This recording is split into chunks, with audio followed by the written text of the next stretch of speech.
For all I know, you can be making stupid faces at me, just flicking me off the entire time. I'll find out in the edit. Well, yeah, exactly. I actually just clicked start, so you've perfectly explained it. As of right now, Spicy can't see me. I can see him, and everyone can see me. That's the current situation because I'm getting a robot sound when I use my webcam on Discord. Um, yeah, so today is May 30th. We're pretty much right in the middle of all of this George Floyd rioting madness, and Spicy lives in Minnesota. Do you live in Minneapolis? I live just north of it up in Coon Rapids. Okay. So, Minneapolis is about 5 minutes away. wow. All right. So, did you, you know, what's the timeline been like? Like, how do you remember it from the beginning? Man, I'm gonna be real with you. I don't remember most of the week because of all of this. Um, on Memorial Day, so it all started on Monday. Man, George Floyd went into Cup Foods and bought something. In allegedly in the change that was given to him, there was a counterfeit $20 bill, and when he came in to try to return it, they called the cops on him, and for whatever reason, a lot of cops responded to that call, and from all of the Hmm. video that we've seen, everything that's out there, the man did not resist. The man was mostly just asking, "Why is this happening?" They sat him down next to a wall. He sat there. Nobody had to hold him down. They picked him up. They brought him over to the cruiser. They put him on the ground and they kneeled on him for 9 minutes. Derek, the main police officer, kneeled on this man's neck for 9 minutes until he was dead, and then continued to kneel on his neck while bystanders that were filming it and are the whole reason why we know what happened Right. filming, we're asking them to check his pulse at the very least, check his pulse, make sure the man is still breathing. And one of the police officers, who was not kneeling on him, said, "I don't want to have this conversation with you right now." His name is Tao. While this man, I believe it was Tao. Yeah. Let me interject real quick. So, fun fact, not a fun fact, but a fact about this. Um, as we stand right now, we got a cause of death, official cause of death so far, anyways. And inside of that cause of death, it was basically like you couldn't survive strangulation by a cop, so it's kind of on you. They said he had underlying health conditions. They said that he may or may not have had intoxicants in his system. And while Tao was telling those people that were filming him and asking them to check his pulse, one of the things that he said, he didn't really say too much besides stand back, but one of the things that he said was, don't do drugs. And why? What did that have anything to do with anything? I mean, maybe there's more details that will come out, but it just seems kind of random. And then now we come back, we get, a few days later, we get this report, oh, there were drugs in his system, so maybe that's why he died. It wasn't even that there were drugs in the system. That says may or may not have been, Right. which means they haven't run a talk screen, which means they're just putting shit out there to give people a way to discredit what actually happened with his death. Same thing with when they called out his hypertension. I have hypertension. I'm 26 years old, and I guarantee you that if I walked in and out of a grocery store, I'm not going to die. But if a cop puts his knee on my neck, it doesn't, first of all, it doesn't matter if my blood pressure is high, but if you have somebody's knee on your neck and you are screaming for your dead mother to come and save you, my blood pressure would be pretty high too, because he's trying to Yeah. survive and his body is trying to circulate as much blood as possible to keep oxygen in his system. Anybody's blood pressure would rise to a dangerous level if they're literally being strangled. Right. And what does that even mean? If so what, like if you have underlying health conditions, it's just open season on you, like a cop can kill you during an arrest and say that it's, because you were weak. How is that right? They've done it before. I'm going to completely blank because I'm just so frustrated on the name, um, and the city. But fuck, which one was it? I need to look it up real quick. There was one. It was just a couple years ago. Eric Garner where was choked out in New York. That comes to mind. it was, no, I think it was I'm completely blanking on it. It was one of the bigger ones. But what ended up happening is this black man, was arrested and thrown in the back of a paddy wagon, basically a windowless van that the cops used to transport prisoners. And that van took I believe it was a 20-minute detour around the route they were supposed to be taking back to the police station. And he arrived there beaten and bloodied and died because of it. And in that case, they also stated pre-existing medical conditions that could have contributed to his death. Wow. I think it was Baltimore. Wow.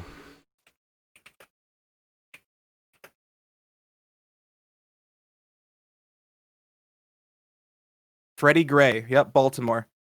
Wow. Yeah, I mean, I've seen too many. You know, when, like, I remember my college days very well. They weren't that long ago.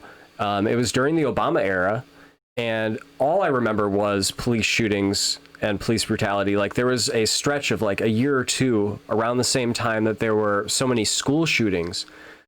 It was just on the news every other fucking day. And this one is probably the strangest one that I have seen yet, because so much of it was just so clearly on camera. The way it was done was just so nonchalant. And it almost every box got ticked in this one. Like he might have been high, you know, he might have had drugs in his system. Like they do that in every single one. This underlying health condition thing, this is new to me, but like, I mean, it doesn't surprise me at all. You know, like he was unarmed and handcuffed. You know, like there's been, make things worse. Sorry, go ahead. There's been worse. Like there's been cases where you could have sided on the cops, maybe. You know what I mean? Like it's like they were unarmed, but they were free and running at the cop, or you know, like there were like situations that were still, you know, like what the cop did was uncalled for, but they got away with it. And this situation is so cut and dry.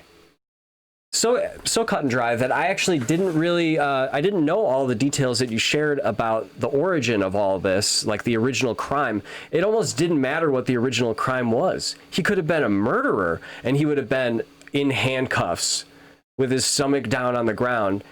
He's subdued, just throw him in the car. Why are you kneeling on his neck? So like, it almost doesn't matter. Clear-cut cases of that too. It almost doesn't matter what he did. Right? Yeah. No, they've taken serial killers more peacefully than they've taken shooters too. School shooters, like in a bulletproof vest, they marched them out of the school. Mm-hmm. It doesn't make sense. So yeah, it's interesting that he got like I think a detail that I didn't know was I had heard about the counterfeit bill, but not too much beyond that. Only I did not know that he was given one. He came back inside and said, hey, in the change that you gave me, there was a counterfeit bill. I mean, so that's what led to his execution, because that's what it looked like to me, man. Yeah. That's what it really looked like it to me. That's what it is. That's absolutely what it is. And to make things worse, that cop, Derek, knew the man. I read that. They both worked at a nightclub together. They worked security together. Derek was the off-duty police officer for the nightclub, and George worked security, and they worked together for a long time. So there's no way that Derek didn't know whose neck he was kneeling on. Right. And this is a few other strange details to me about this. There were a lot of cops called initially, like a strange amount of cops to be called for a counterfeit bill. Like less cops, like that many cops should show up to, I guess, like you could maybe shoehorn this situation into a robbery. It's more like fraud than a robbery. You know what I mean? Like I come back in and I got a counterfeit bill and I'm like, you gave this to me. How dare you? Like, it's just $20, first of all. But second of all, like, what a fucking weird scam to be running. Like, if that is a scam, like, what a strange scam. And why would so many police be called for that? Like, a robbery level amount of police get called for that. Then we see him, to make it, go ahead. Well, then we see surveillance footage of him handcuffed, unhappy but compliant, and walking, along the sidewalk. And we see him trip and fall, right? And that's when, like, the next video that we see is him getting kneeled on. And so you've got all these police kneeling on him. And by the way, you saw my Facebook post, but, like, I was military police in Afghanistan, and we weren't supposed to kneel on people's backs, let alone their neck. So it just doesn't make sense to me that could happen, and then no police officers were correcting him while he's yelling, "I can't breathe." It looks like all of them were in on it. And to further it, when the ambulance came, the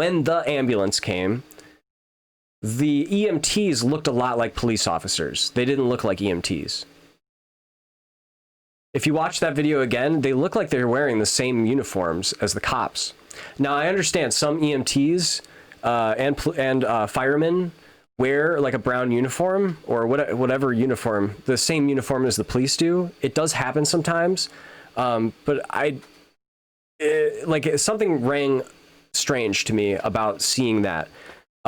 It felt like it was all of them were in on some sort of plot, is what it looked like. That's what it looked like to me. And the way that the police department dragged their feet on arresting the officer, or at least taking him into custody, like, maybe you don't charge him right away, but you arrest him because he was a part of someone who was killed. I don't know.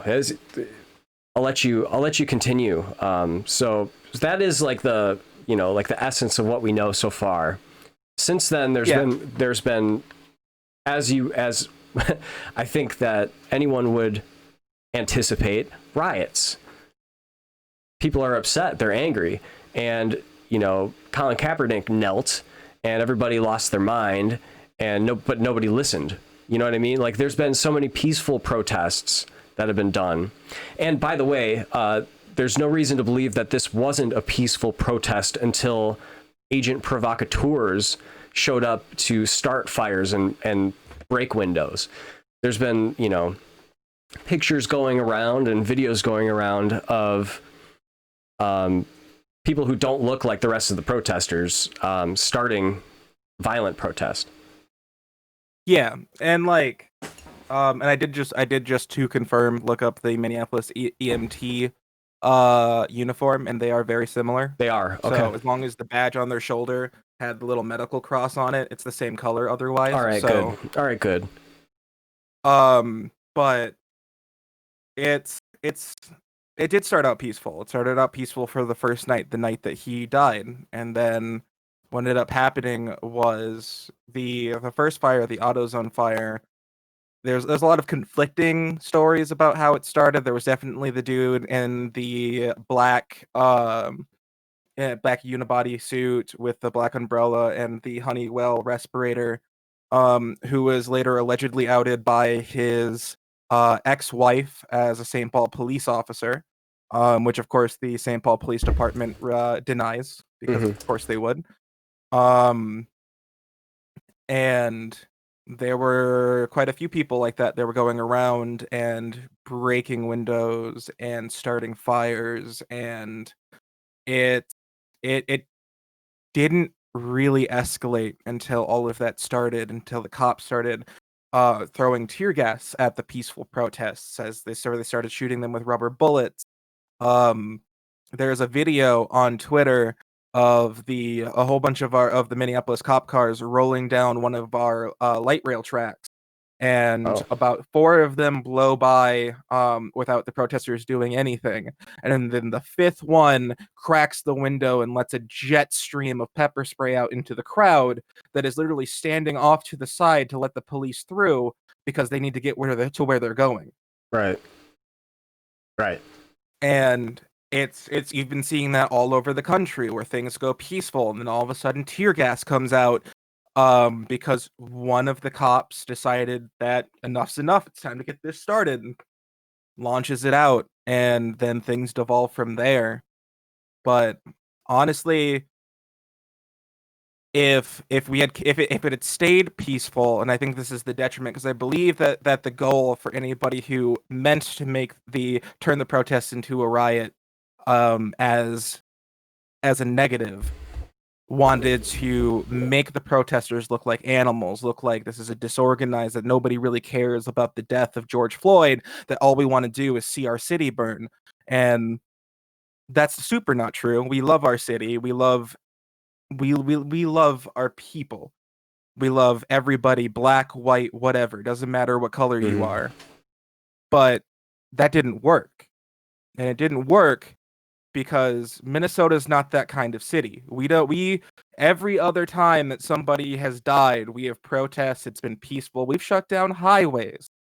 But we have never gotten to the point of rioting. And people are starting to see now that if you piss off the quiet kid in the class, the kid that sits down, doesn't really bother anybody else, tries to make life as good as they can for everybody within their community. If we're mad, something's really wrong. Yeah. Not even Fox News condemned the protests. Yeah. Fox News condemned the cop and said that it was 100% murder. And it's the only time that Fox News has ever done that. It's also the only time that a state has not prosecuted, because we're not there yet, but charged and arrested a police officer with any kind of murder charge. And if anything, for the people that say that they get the protests, but why the rioting and looting, that's why. Because we took what would have otherwise been perceived as us going wild and destroying our city, and we turned it into a message. A message that if this is what you want, this is what we'll give you, and it won't stop until you do what's right by this man and his family and by the community. That we're sick of being killed in the streets and having to get pulled over and wonder if we're going to be the next Philando and get shot in our car because the cop's feeling a little jumpy that day. Yeah. Yeah, man, it started, the message has reached Germany. Have you seen the video? Yeah, it's also reached Japan. Japan's 100% protesting. They're not all protesting for George Floyd, but over there, the police killed a... Oh, no. As you can see, I've lost connection with him, so I'm going to pause it. We'll be back. Okay, we're back. I lost connection with you, and then my dog had to go outside, so it was kind of properly timed. Let's see here. There we go. You're right, though. You're right. I don't make videos on Facebook ever. I'll do the story sometimes. Instagram, I'll make a story video, but I had to post something to Facebook today. I actually don't like doing that. Because people know me too well there. You know what I mean?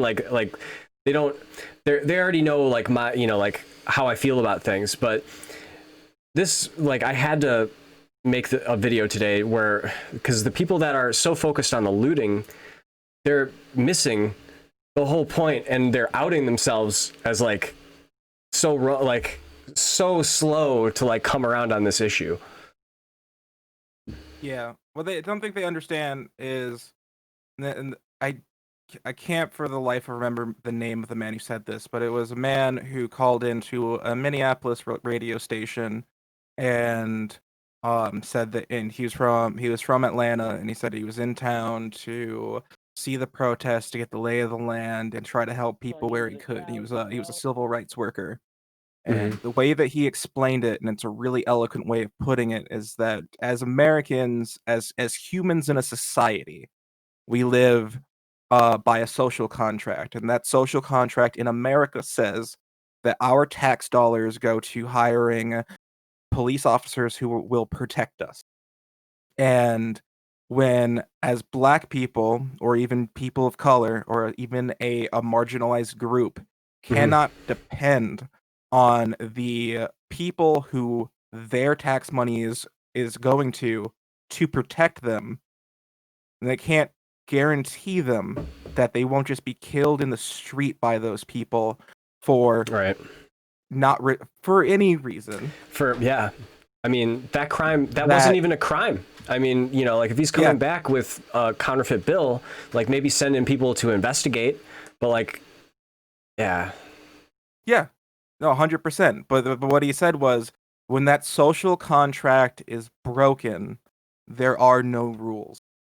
When that social contract is broken, and if even if you follow the law, that you are not guaranteed to be able to live in that society as a valued member or be protected by the people who you're supposed to be able to count on, then there is no reason for anybody who is disenfranchised like that to follow the social contract. Well, that's exactly it. I mean, there's you know, people are preaching that violence isn't the answer, but they're having violence applied to them. Or you know what I mean? Like how can you respond peacefully when there's no peace, when you're not receiving any peace? Yep. And that's the main that is 100% the meaning behind the chant "No justice, no peace." Right. Because we don't get justice. We don't get to live peaceful lives. When somebody with skin lighter than mine gets pulled over by a police officer, and especially if it's on a highway or in a suburban neighborhood, the cop doesn't walk up with his hand on his holster. The cop walks up and says, "Hello, sir or ma'am. Do you know why I stopped you today?" But when a black man or a black woman or Hispanic man or woman or any person of color gets pulled over, that cop gets out of the car and walks up with his hand on his pistol. And we're not supposed to feel scared? Right. Of course. Of course like, you are. Philando especially, he was killed for complying because the cop pulled up and said, "You know why I stopped you?" And he said, "Yeah, I guess I was going a little fast." He said, "License, registration." He says, "Before I grab it, I want to let you know that I have a license to carry and there is a weapon in the car. I'm going to reach for my wallet and get you my ID now." And that cop, as soon as his hand started going down towards his waist to get his wallet, unloaded shots into the car in front of his child. Right. And it's stuff like that where one of my close friends was talking about his brother-in-law. His brother-in-law is as rednecky as you can get in Minnesota. He has a gun strapped to the bottom underside of his steering wheel. He was pulled over by a police officer, and the police officer walked up and looked at the gun strapped into the steering wheel and said, "Is that a gun?" And dude answered, "Yes, it is," and said, "All right, license and registration." No other questions. No, get out of the car, nothing. Right. And his brother-in-law is white. Right. That's what I don't get. This wouldn't have happened if he was black. This is what I don't get, because I 100% agree with you that happens, but there are black officers, and I do see black officers abusing protesters. So I totally agree with you. Like, I live in Wisconsin, where during the coronavirus thing, we had the most protests probably in the country. Maybe Florida beat us, but we had people going to the Capitol building with AR-15s on their back and screaming in the faces of police. And you can do way less right now. That's about as close to violence as you can get without being violent, right? Yep. And that was 2 weeks ago here in St. Paul at the Capitol building. People with semi-automatic rifles went to the Capitol and were in those police officers' face. But you'll notice, if you look at pictures of that protest, all those cops were in dress They weren't in riot gear. Mm-hmm. But as soon as we start protesting the death of a black man, as soon as it starts, the police are in the streets in riot gear with tear gas and rubber bullets. Right. Right. It's ridiculous. Right. Yeah, man. I'm at a loss for words. I mean, it's like I knew this day was coming. There had to be a day of reckoning because it was going to have to come to a head. There's, the school shootings thing is, I feel like, by the way, I do subscribe to the idea that we are currently in our season finale. And we're still yet to get to the false flag episode. We're still yet to get to the school shooting episode. We're still yet to get to the... Oh, tonight we might be having the Crystal Knocked episode. That's going on in LA right now. ICE is going into the LA protests to use the chaos to be able to go and knock up houses and find illegals. Right. Yep. It's nutty. 2020 just without stopping is just gut punch after gut punch. We're not even done with the Minneapolis situation, and our president just pulled us out of the World Health Organization. Right. I mean, you know what's nuts? I might risk offending here or confusing people, but like during the coronavirus panic, those short 2 months, I found myself watching Fox News. It was the only time in my entire life that I'm like trying to watch the news and I'm like, these are the only people that I feel like I kind of agree with. And then as soon as this happens, I mean, it's good to hear that they are at least saying that he murdered him. And then they're saying that, that's the case here. So that's good. They came around. But like still, like I would, just yesterday and a few days before that, I'm turning it on and they're saying about how the media is stoking racial flames, right? And it's like, that's true. But this, like, can we talk about the real issue? Not wrong. It wasn't even Fox that got caught here. KSTP, a local station. I want to say they're an ABC station. They caught one of the reporters playing gunshot sounds from his phone while he was covering night 2. Somebody caught it on camera, and like I was watching that news broadcast live, and they got caught faking gunshots during the protest because they were absolutely trying to stoke fear. It's not just they fear. Are 100% right on that. It's not just fear. Are you familiar with the broken window theory? Yes. It's not even a theory. It's like a study that they did where basically if you live in a city or if there is a city with broken windows, people are more likely to do crime because they feel like it's a crime area. Now, if you are showing people that, like for instance, CNN had protesters at their HQ. Mm-hmm. And if you're showing this on camera, basically what you're saying is, hey, it's okay. Like, this is what's happening. This is the news. This is what's going on. So if you join part in it, it's normal. And like this, I think there's no study on this, but it's of the same logical vein as the broken window theory. So now Trump says, this comes back to our Crystal Knocked episode, because it's MAGA night at the White House. And he said that the protesters outside the White House are paid protesters. He thinks they're fake protesters, that they're not real protesters. And I do have friends that are saying that Antifa is the organization that is starting the violence of these riots, right?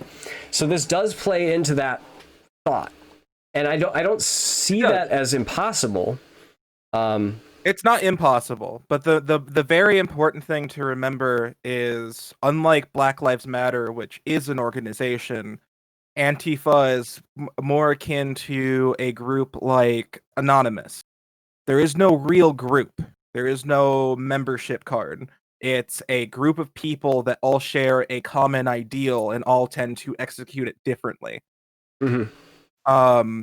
And Antifa is a weird topic because it is specifically meant to be anti-fascism. But as with every movement, it can get perverted, and they almost always do. But there is a possibility that some of those agent provocateurs, as we're calling them, like the alleged St. Paul police officer, because there were multiple people dressed like that, and they were all breaking windows. So it's not impossible that they all organized together somewhere on Reddit, and or even like WhatsApp or 4chan, and all planned to do these things. But I also think that it's important to remember that no matter how much Minneapolis burns, no matter how much gets burned down, like the sports bar that didn't get to open, and the owner is a black man, and he is devastated, and he was crying because he worked so hard for it, and he didn't even get a chance to be a successful business. And a lot of people are using that video of his justified emotional response to say, see, the riots are harming innocent people, and you're right, they are. But the difference is, You know who else? You know who else is harming innocent people? The police. true, but the difference between the riots harming innocent people and nothing being done about it and what's actually going on is that the community isn't going to let that man stay down. Oh yeah, they'll pick him up. The community already started a GoFundMe. The community's already raising money for his repairs so he doesn't have to feel the hit on it. The community is already making sure that any local business that got burned down will be able to rebuild better than ever and be able to recover. Because this isn't about burning down our city and being destructive like those people in the black jumpsuits wanted it to be. They wanted destruction. They wanted chaos. But instead, what they're getting is they're seeing what Minneapolis truly is. And it's a community that loves each other and a community that hates everything that's gone on and wants to see the system burn so that it can be rebuilt from the ashes. And that's exactly what's happening. I went down to the 3rd precinct yesterday after it all got burned down. There was a line of cops, all stone-faced. There's a picture of a group of people there, and all of the cops that were in the line. Those are the first 3 that I sent you. Mm-hmm. And they're in the Discord chat. And the entire time I was there, while people were there, they were I want to say antagonizing. I also don't want to say catcalling, but Giving talking you a hard shit time. to the police, Yeah. making fun of them, just Ball ripping busting. them, right? Ball busting. Yeah, ball busting. There you go. Something they do to each other all the time. They can handle it. They can 100%. handle it. Yeah. And nobody's getting going up and pushing them. Everybody's staying a respectful 2-3 feet away. Nobody's up in their grill. They are just making observations of why are you doing this? Why are you helping this happen? And those police that are on the line, they have a job to do, and their job was to create a perimeter so that the fire department could get in and put out the fire so they didn't spread more. And there's nothing wrong with that. But people seem to focus mostly on that instead of looking at everything else the community is doing. There are multiple places near the 3rd precinct because there are families in that area that can't leave their homes because they're locked in by the police and that can't go out and get food because all of the food around them was burned down. But there are multiple places there where people from all over are bringing groceries, supplies, water, first aid stuff, specifically for the police to bring into those neighborhoods and give to those families. There are people, all of the grocery stores, the Targets that got looted, all of those clothes are being handed out to people that need them, given to the homeless. The food is all being repackaged into bags and being handed out to protesters and anybody who needs food or water, including the homeless. So much of that food went to homeless camps, the tent cities that are currently a thing in Minneapolis and St. Paul because we have a huge homeless problem. And everybody wants to act like these major corporations can't recover from it.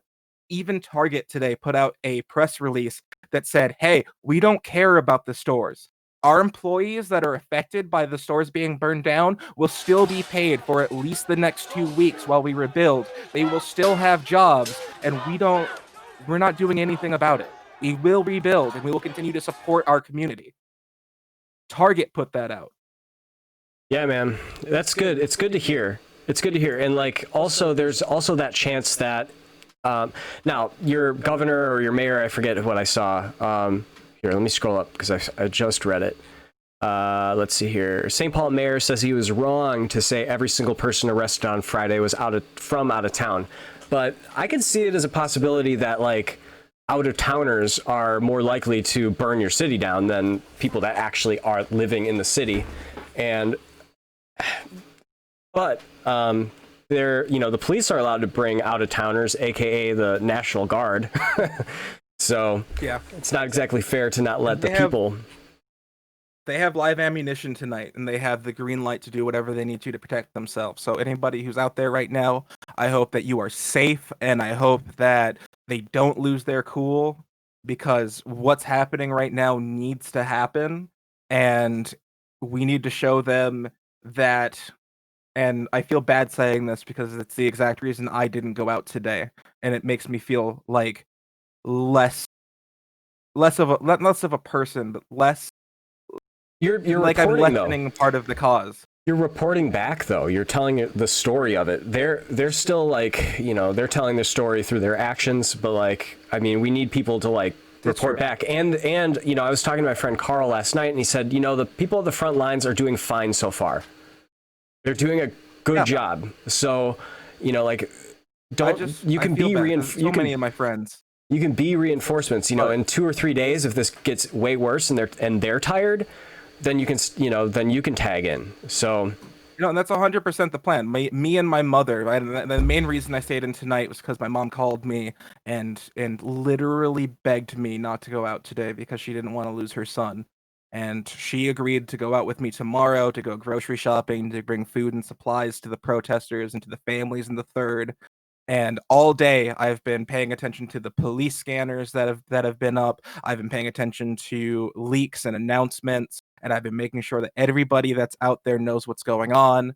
There was talk about the National Guard shutting down the cellular service in Minneapolis and St. Paul. I immediately, with the help of my friend Steph, who is currently out there on the front lines right now, distributed links to an app that creates a mesh network using Bluetooth called Bridgeify, and it allows anybody within the range of Bluetooth of anybody else who has that app to be able to message anybody else who also has that app. Mm-hmm. So you can't stop these protesters from communicating. You can't force them to go dark so that they all give up and leave because all of a sudden they don't have contact with the outside world and they're all going to feel unsafe. We are safe in numbers, and there are more of us out there right now than there are of them. Mm-hmm. And the only way that this is going to stop is if they convict all 4 of those police officers. Yeah, I agree. You know what? I'm not even, at this point, I'm not even sure if I'd be satisfied at that. I want an investigation into the police department. Because they tweeted, 100%. They tweeted yesterday. Did you see their tweet about the gas lines? Yes. The fuck is that? Like, those were 2 things. They had abandoned the police precinct, which was the right thing to do. They got all the evidence. They got the armory cleared out. That's what they should have done. What they shouldn't have done is the small group of officers that went to the roof and started firing tear gas down shouldn't have done that. But it is a legitimate concern when people break into a building. If the gas line ended up being cut or damaged in whatever way from the fire, especially when the police had minor explosives in there, there was a chance that building could explode and harm a lot of people. So I don't blame them for that tweet. That was absolutely a PSA that should have been sent out. Yeah. I am most interested now. I mean, like, of course I'm interested in, getting justice for this one case. But like, This is blowing up now. I mean, this is like a worldwide phenomenon. It's like all of this injustice, this police brutality situation is coming to a head in a way that we've never seen since like the original like LA riots and, things like that. This is Rodney King all over again. This is the entire world is watching. That last picture that I sent you right above when I asked if you were there, is my brother Shamar being interviewed by Radio France International, and they talked to everybody in my family. All of us were on French radio Mhm. talking about the protests and, to a lesser extent, how COVID has impacted the protests and our state. We were interviewed by the Africa paper, who is their CEO and owner, the person who interviewed us regularly does spots for BBC Africa. The entire world is watching right now. There was a German media outlet that was interviewing people who were speaking at Cup Food, so that were trying to express their sadness to the group, and they were interviewing people left and right because, unfortunately, for anybody who doesn't want to see this happen, the world is becoming aware of how messed up this situation really is. Yeah. Yeah, for real. I mean, Amish people are out here. Like The Amish people are out Amish here. are out here. They had to get here on horse and buggies. It's a 3-hour drive to Amish country in Minnesota. Yeah. They heard about it. They had to make it in horse and buggies, and we're in Minneapolis in modern society, something they don't do, right? To protest the killing of a black man. Right? Yeah, right. Yeah, man. I'm very focused on the I feel like Washington D.C. is the wildest place right now besides Minneapolis. Like, there are people throwing barricades aside at the White House right now. Yep. Unfortunately, Trump isn't there to see it happen, though. No, he's there. Currently in Dallas. No, he's there. He returned amid more stricter security. What does it say? Oh, so we canceled his rally in Dallas? Yeah, because it's MAGA night at the White House. Oh, yay. But even Dallas and Houston are going crazy too, and Dallas and Houston have even weirder situations. There are rumors going around that the protests in Dallas and Houston were allegedly organized by Antifa.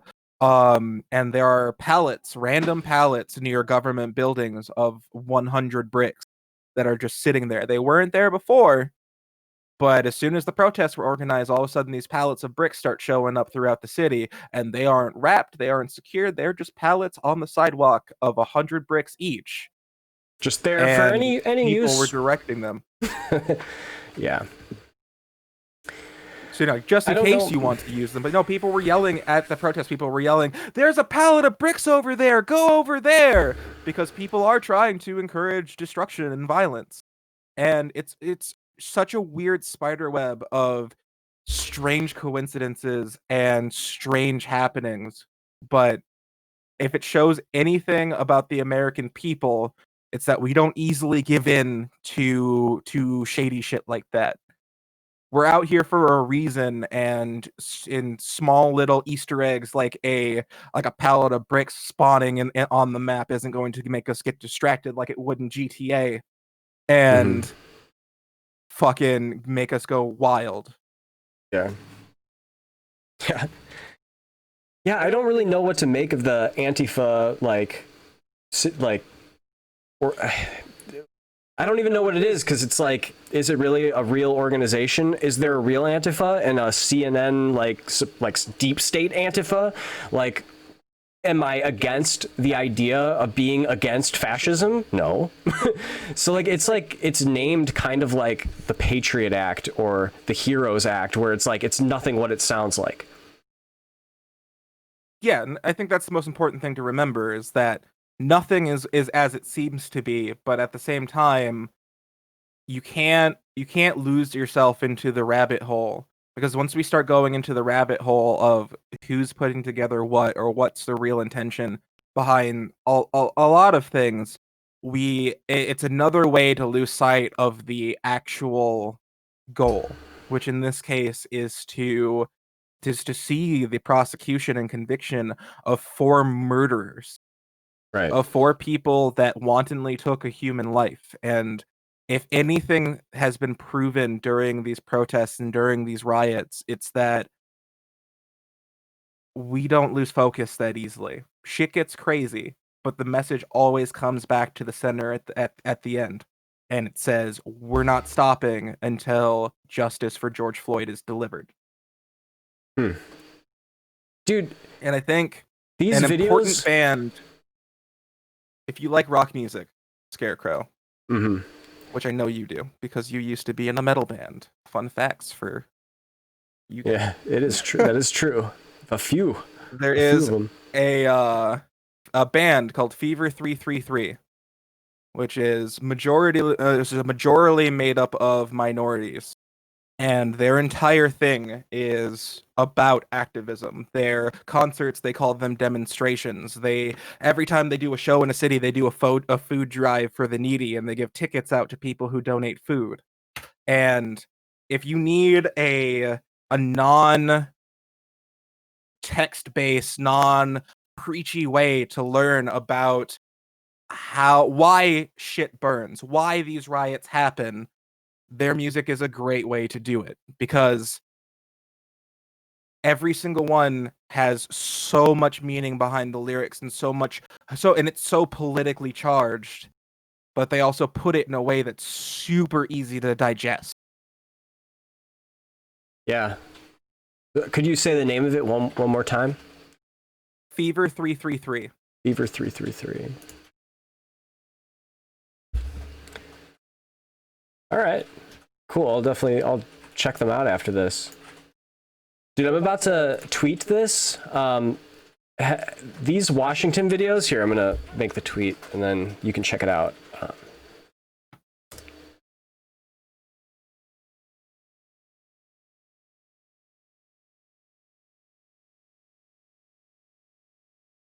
These videos don't look real to me. There's some of these videos look real. This one looks like it's scripted. Like, the camera is really good. The camera angle's really good. There's like constant, like the ebb and flow of the drama of the video is like it feels scripted. Did you already tweet it out? I did, yeah. This just moments ago outside of the White House? Yeah. All right, I'm watching it now.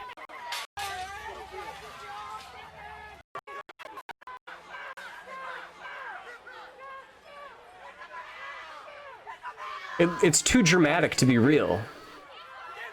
That's how I feel about it.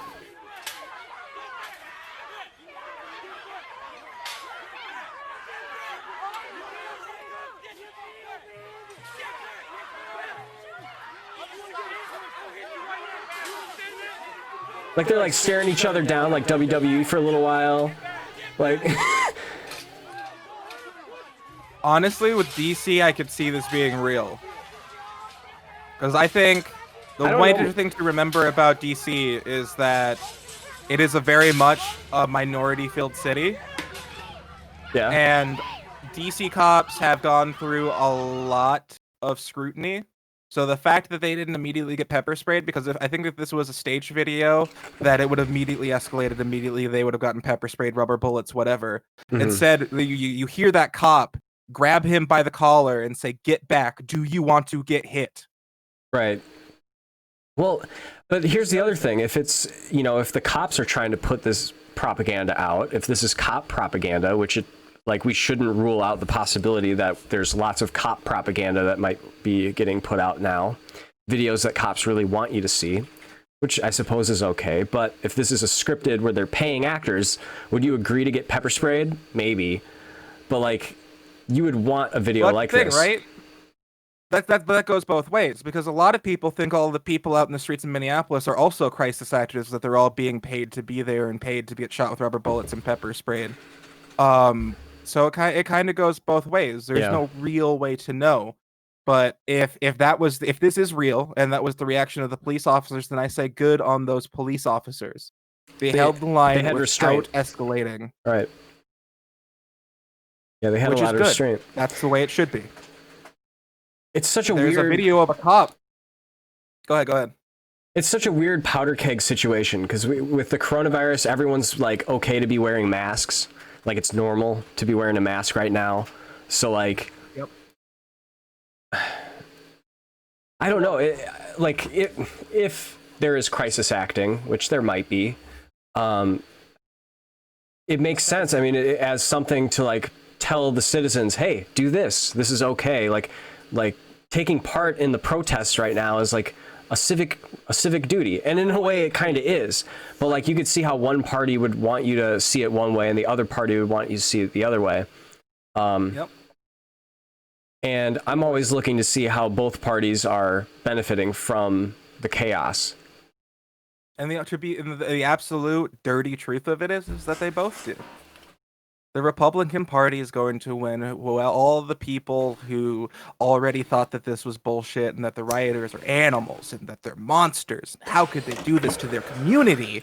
And like there was my little sister Edie, the first night of the protests before the second night, sorry, before the precinct burned.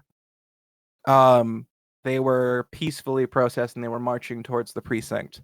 And there was a white woman who lives on the street of the precinct who was outside with her child, and the child was playing in the yard. And the mother grabbed her child and started walking inside, which is fine. Obviously, there's a protest going outside. You don't want your kid to be exposed to that. But what she did while she was walking inside is what really like sticks in my mind, and it's super stuck in hers. On her way in, she grabbed the American flag that was by her door and tore it down and went inside. Wow.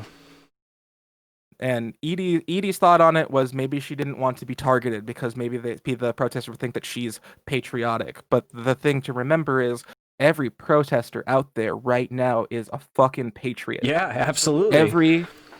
Every protester out there is fighting for their country. It would be so easy to say fuck the US and to just fucking leave. But instead, we want to be here. We love our city. We love our community.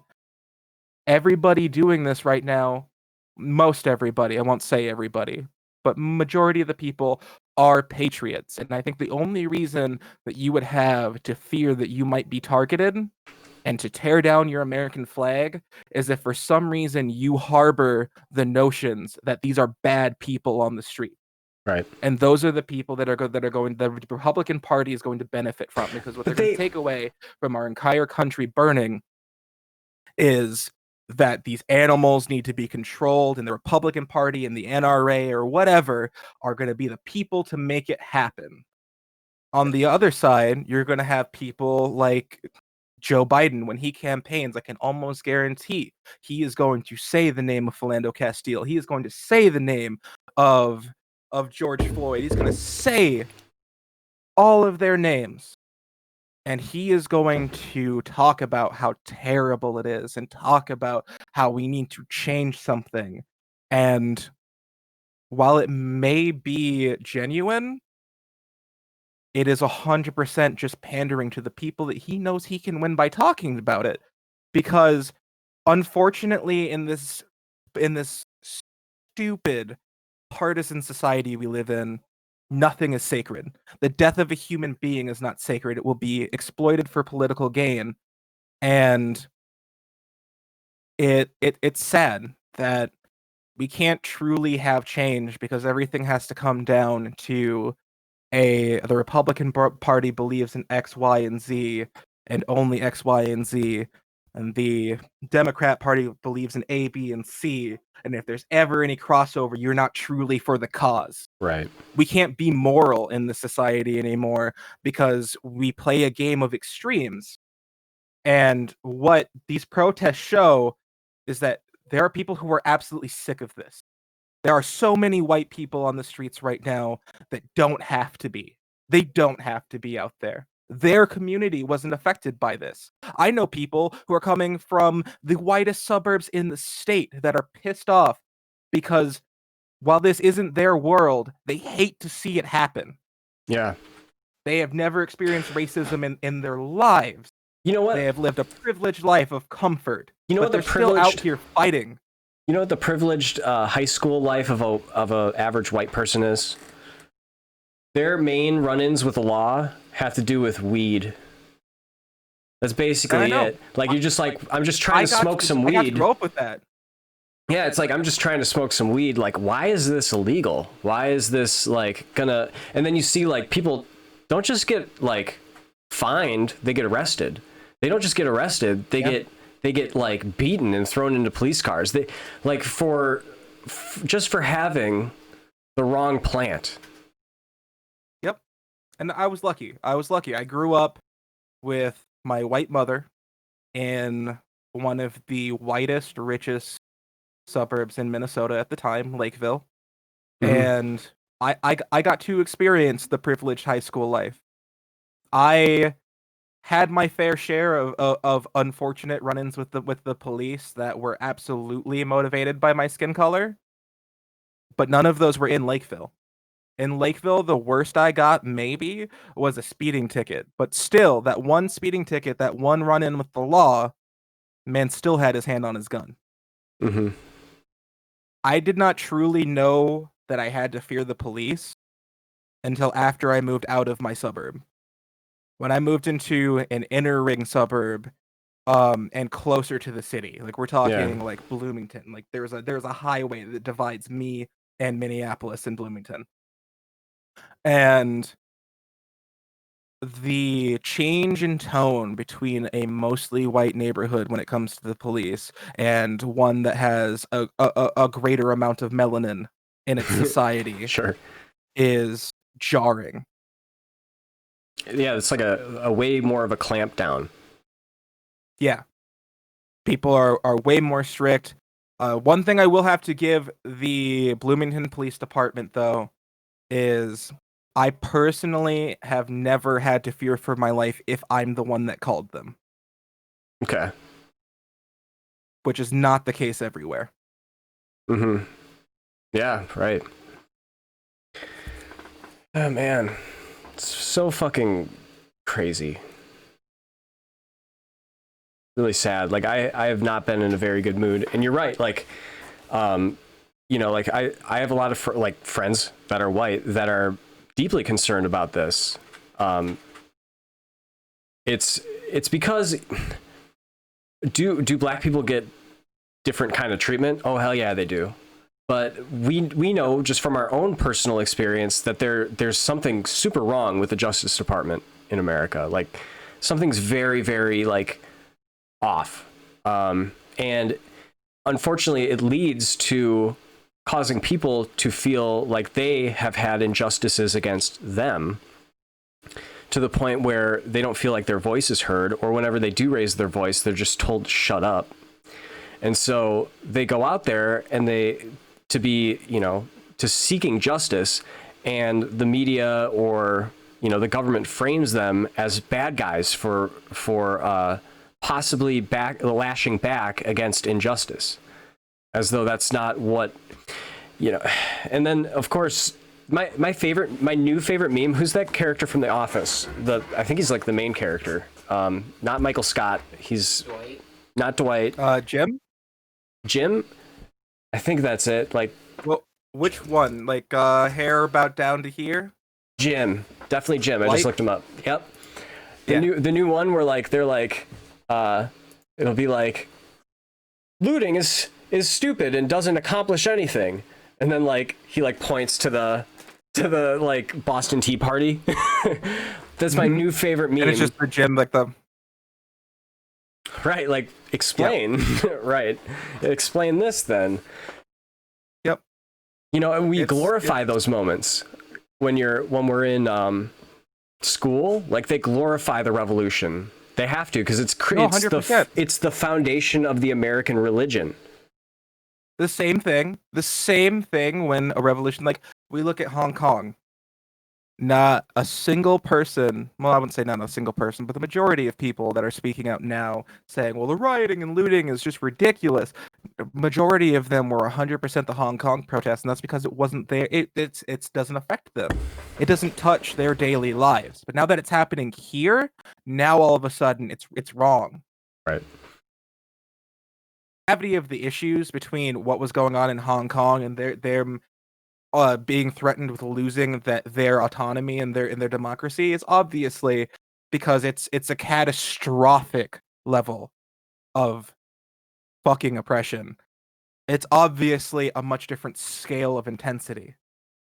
But at the same time, you have to understand that this isn't a new issue for us. This isn't something that we just decided to say, hey, that guy died. We don't like that. We're going to light the city on fire. This has been hundreds of years in the making. We as Black people, the majority of us, did not ask to come here. We were brought here as a free labor force that eventually learned, hey, we're people. We should be treated like people, and we fought for our rights. And that entire process had so many riots and so many You know what? protests. Freedom, Like, people act freedom like isn't something that is given. no, it's earned. It's earned. It's taken. You have to get Yes. it. You can't ask like, And- can I please not be a slave anymore? No. Oh darn. No. Like that's of course that's not how that works. So like that's why you have people shouting at in policemen's faces right now, because they apparently, when the cameraman and the girl was like, check his pulse, you know, like that didn't seem to go through their thick skulls. So maybe we need to shout at them. Maybe that's the only way they'll hear us. Maybe we need to throw rocks at them. I mean, like that's what people are thinking right now, obviously from the videos that I've seen. And the important thing to realize, though, is especially like everybody wants to talk about MLK wouldn't have supported this. MLK didn't stand for this. But you need to understand that during that portion of civil rights history, MLK wasn't the only one out there. There was also a man named Malcolm X. And Malcolm X was a radical fucking dude, especially during the beginning. He was absolutely the eye for an eye. They take one of us, we need to take one of them type of person. And it was not the right thing to do to go with it. And Malcolm X and MLK for the very beginning of it they didn't see eye to eye, but they respected what each other was doing. yeah. And after MLK, after Malcolm X went on a self-discovery journey. He ultimately ended up turning to Islam, and he came back with a more peaceful view on it. And once he came back and he had calmed down and he had kind of processed all of his anger and his feelings, he started working directly with MLK to try to work together to make things better. The riots didn't stop. That was the language of the people who weren't being heard. And Martin Luther King acknowledged that 100%. There are two ways to do things. There's the peaceful way, which is the sit-ins, the marches, the speeches, all of that. But it's not it's not the only way that results are achieved, and it's not able to achieve results on its own. You need both sides of that coin, because without Malcolm X, MLK would have been much less effective. Without MLK, Malcolm X would have been a lot less effective. It's not always pretty, and it's as close to a war, I feel like, in America that we can get without firing guns. Yeah. Because if shit's on fire, you have no choice but to see it. If we're sitting in the street or we're blocking a highway, you have a choice of whether or not you see it. But if the city is burning and we're in the streets and we're angry and we're yelling, and especially if the police responds back in the wrong way, as is so often happens, you have no choice to see it. Now the world is seeing it. And history always looks back on events like these, especially in American history, when it's Americans doing it, as something that the minority was in the wrong for disliking and that needed to happen to push progress forward. But when it's happening in the moment, it feels to those people like the worst thing that could possibly happen. When in the end, if that officer had been arrested immediately, even if it was just the one officer that was arrested immediately and charged with murder, I can almost guarantee you that the reaction would have been so much smaller. Oh yeah, of course. I mean, you have, when you say that this is actually the fastest they've ever moved to charge a police officer with murder, it still feels like they dragged their feet. Even though it's the fastest they've ever done it, it still took like 2 days too long, maybe 3 days too long. It took 3 days for that officer to be charged. Yeah. How long would it take for you to get charged? Oh, if there was video of me standing on somebody's neck until they died, my house, that door would be broken down. I'd be in cuffs right now. Oh yeah, Guaranteed. if you're lucky, you'll be in. You'll be. That's If one you're thing lucky, I you'll be conscious in those cuffs. It's I appreciated that Mayor Frey said that. When Mayor Frey originally discussed the issue after the first night of protests, he didn't say, no, we just need to sit back and look at the evidence. We just need to make sure. He said, I had one question last night when I was watching the protests and watching my people hurt. I had one question that I was trying to answer to try to find a reason that we shouldn't charge this police officer. And that question was, if a normal person had done this horrendous act, would he be free right now? And he said, I couldn't answer that question. And because of that, I have asked for the officer to be arrested. Unfortunately, the mayor doesn't have the power to make that happen, so I wasn't expecting it to happen. Which is kind of blows my mind a little bit, right? Like, what is the mayor? Who does have the authority? Just the governor? The prosecutor. The prosecutor has the power. Not even the governor has the power to charge somebody with an arrest. It's part of the checks and balances. I think it is something that should be in place because if the mayor personally dislikes somebody, so we gotta when we go to vote, we have to think about who the prosecutor is. Like that's a huge. You have to think about every single level because it's not even Keith Ellison is not even the person. He's the attorney general. He handles the judicial process of how the state does prosecute crimes and how it approaches new laws. So everything matters from Keith Ellison, the district attorney, to, and I blanking on his name, but our state prosecutor. The state prosecutor is the man who can say arrest that man and for pending charges or charge that man. He is one of the only people in our state government that can do that. And people were happy to hear the mayor say that we need to arrest the officer, and we were hoping that it would happen. But then, right before the 3rd precinct got lit on fire, I saw that prosecutor speak. He was having a hard time. Other evidence. He was having a hard time. He's like, shit, I have to go deliver the worst news that I've ever delivered because you know that whoever is above him, because there's someone above him, right? He has a boss, right? Who is it? Probably the governor, right? Boss of the state prosecutor, I want to say it should be the DA, but let me double check.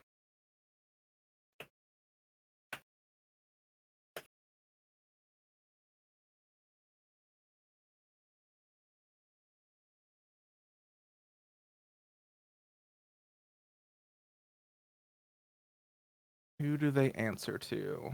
Because he had to have asked somebody for counsel on this. There's no way he made this decision. Hope so. There's no way he made this decision alone. And when you see the video of him like sweating and just being like, fuck, I can't believe I got to say this. It's clear that he talked to somebody. You know what I mean? Like he's not making this decision on his own. Like it came from a place of like, I have to answer to some people and they don't want me to prosecute just yet. And then you see you see the cause of death and all that stuff like that. You see the cause of death and you see like, you know, maybe they do have to wait to see what the cause of death was before they can charge someone with murder. I guess that makes sense. But like, well, the good thing is that the thing about that though, is the cause of death came out after he was already charged. Interesting. So what was super weird about it was he went up and he acknowledged that there is a different precedent and a different procedure that it comes when charging a police officer, which off the bat is bullshit. If you commit a crime, you should be processed like anybody else. I don't care what fucking badge or credentials you have. But what he had said was, and I believe this is why the 3rd precinct burned. He said there is other evidence that does not warrant a criminal charge and that they would not be charging him, which was the wrong thing to say. And obviously that other evidence didn't pan out because it was the very next day that our governor brought him back on stage to make him eat crow and say that the evidence points to that this was a murder, and we will be charging him. Yeah. Yeah, so it's I believe in due process, but I also believe that anybody watching this, if there was video of you kneeling on a black man's neck or anybody's neck, you would be in jail awaiting charges. So this is where I feel like the white community their mind is right now versus like, whereas the black community has to fight this battle right now. Yeah. Currently, the Derek Chauvin is under suicide watch right now. And if you remember what happened with Jeffrey Epstein, you know that some very coincidental and strange, spooky stuff can happen when you're in a jail cell. Yeah. Yeah. And honestly, I don't know what's going to happen with that, but because this is what I want to know. If I'm a prosecutor or if I'm a lawyer or whatever, I want to know who. Okay, I want to know a number of things. So, first of all, I want to know how all four of you are on the same page here. How all four of you were watching as this guy, like, is dying, right? He's saying like, "They're gonna kill me, man. I can't breathe." He said those things, right? And you can go, is it necessary for you to kneel on his neck? Why do you have to kneel? Why are you... Like, I get that cops don't ask why.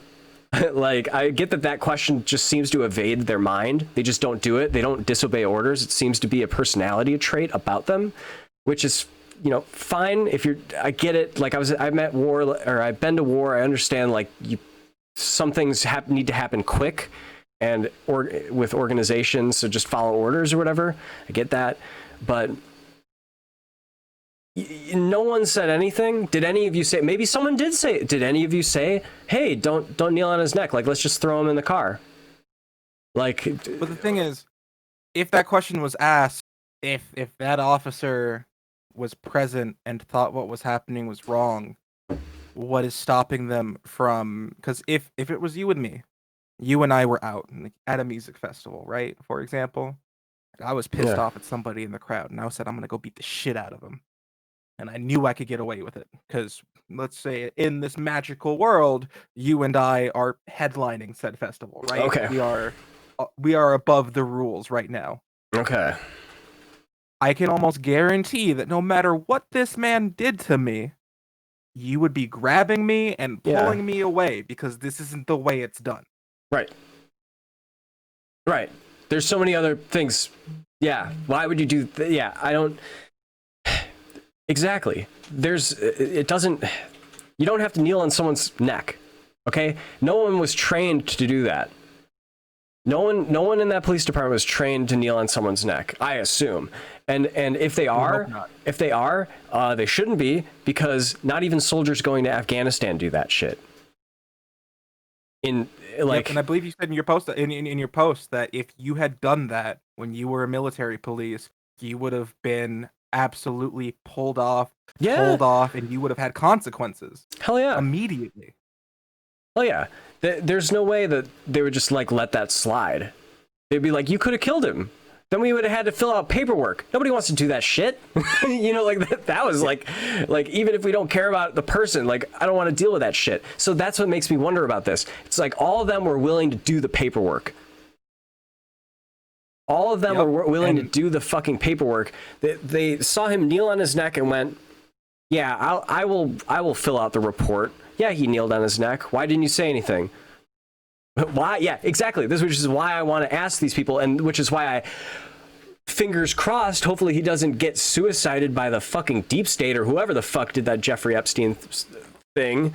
And so that we can actually see them in court and ask them questions. I care enough that I'm actually going to read through these things. Because it's like, I'm sick of this problem being around, you know?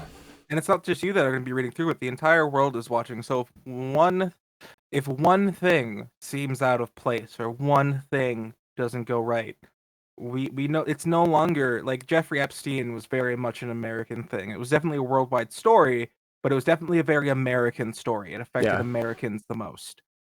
But this story now has touched so many people that there's no way that if anything goes funky with this, it's not just the Americans that you have to contend with for trying to figure out what happened and trying to get to a conclusion. It's now us, it's the UK, it's Germany, it's the rest of the EU, it's Asia, it's everybody. You have the world to contend with now. Yeah. Well, yeah, I mean, it's a phenomenon.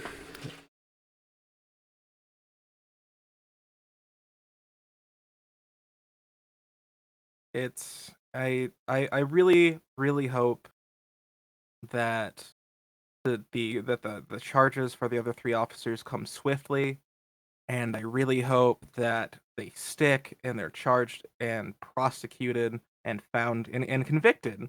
I don't even know what that charge Because is. Like, what is the charge that? the charge for the main cop is one count of manslaughter and one count of Oh, yeah. third-degree murder. Third-degree murder, which is just More so than likely, wrong.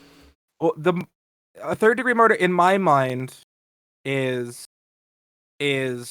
mainly a safeguard to make sure that the charge sticks, because he was very very careful to point out that there are other charges pending as more evidence comes out and as they look into it more, because in order to get anything higher than third, they have to prove intent. And while intent in this case for majority of people is implied because of not only their pre-existing relationship but also his position of authority, there is no precedent for it, and there has to be a legal precedent for it. So a third degree murder charge makes sense for now, because it's something that with just the evidence right now they can prove without beyond a shadow of a doubt that this man was murdered by this police officer and possibly the other three. So it's important that they Wow. continue the process and work to graduate that charge up to second or first, and to at least charge the other three with accessory to murder, if not manslaughter, and to make sure that it's done right. So I understand what they're doing, I understand why they're doing it. I agree it's not nearly severe enough. The maximum sentence for murder 3 is 25 years, and manslaughter I believe is somewhere around 15. So even if they maximize it, he won't rot in jail. Okay. But I do believe, especially with our governor, who is not the kind of person, from what I know of him, to try to sweep this under the rug and try to make it go away, is that he will fight for the correct charges to be applied. But this is what they had to do to make sure that he was in jail and arrested with something that they knew would stick. Yeah. Okay. I believe it. I understand that, like, it's hard to jump straight to first degree murder charges. Like, I could see why that would be. You know, you would want safeguards in place to prevent instant like first degree murder. You know what I mean? Like, you would hope that there are safeguards to keep that from happening. And in order to prove murder 1, you have to prove premeditation. That's the qualifier and that's for murder 1. And that's I see. And that's like the crazy kind of twist of this story, is that he worked in the same nightclub with him for years. A long time. For years. So this story isn't nearly close to unraveling yet. Not even close. And credit to Cup Foods, as much as the owner of Cup Foods is in no way at fault in this. The owner of Cup Foods wasn't even there. It was a random woman who I believe was working there that called the cops.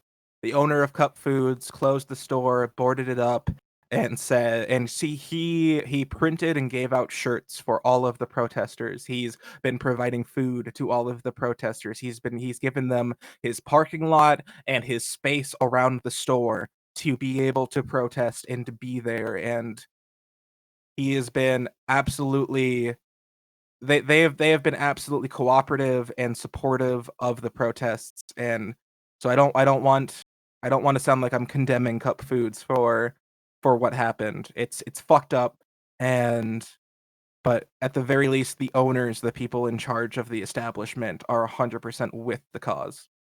Um, and even the surrounding businesses, like when I went yesterday, there was an auto shop next door. They were boarded up and everything. They kept opening and closing the garage door to help try to fix vehicles. And we parked outside of their building. We walked in up to the owner and said, "Hey, do you mind if we park here so that we can go down there and stand with them?" And he said, "My parking lot is completely open to anybody that needs it. Just park right over there. You're good."